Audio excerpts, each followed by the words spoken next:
میرے پیارے بھائیوں اور بہنوں، السلام علیکم۔ امید کرتا ہوں اب خیریت سے ہوں گے۔ آج میں آپ کے لیے ایک حدیث لے کر آیا ہوں، آئیے دیکھتے ہیں اس ویڈیو میں۔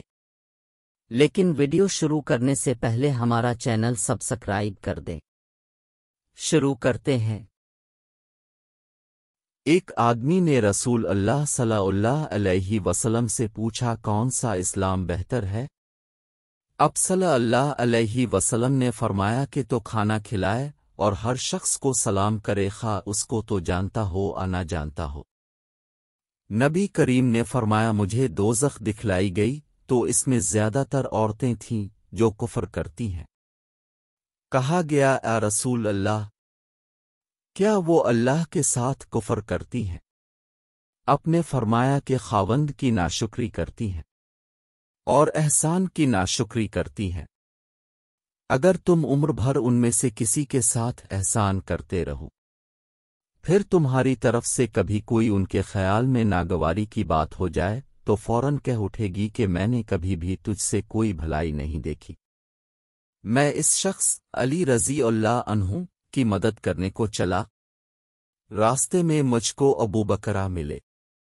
پوچھا، کہاں جاتے ہو؟ میں نے کہا، اس شخص علی رضی اللہ عنہ کی مدد کرنے کو جاتا ہوں۔ ابو بکرہ نے کہا، اپنے گھر کو لوٹ جا۔ میں نے نبی کریم سے سنا ہے، اب فرماتے تھے، جب دو مسلمان اپنی اپنی تلواریں لے کر بھیڑ جائیں تو قاتل اور مقتول دونوں دوزخی ہیں۔ میں نے عرض کیا، اے رسول اللہ، قاتل تو خیر ضرور دوزخی ہونا چاہیے، مقتول کیوں؟ فرمایا، وہ بھی اپنے ساتھی کو مار ڈالنے کی حرص رکھتا تھا، موقع پاتا تو وہ اسے ضرور قتل کر دیتا، دل کے عزم سمیم پر وہ دوزخی ہوا۔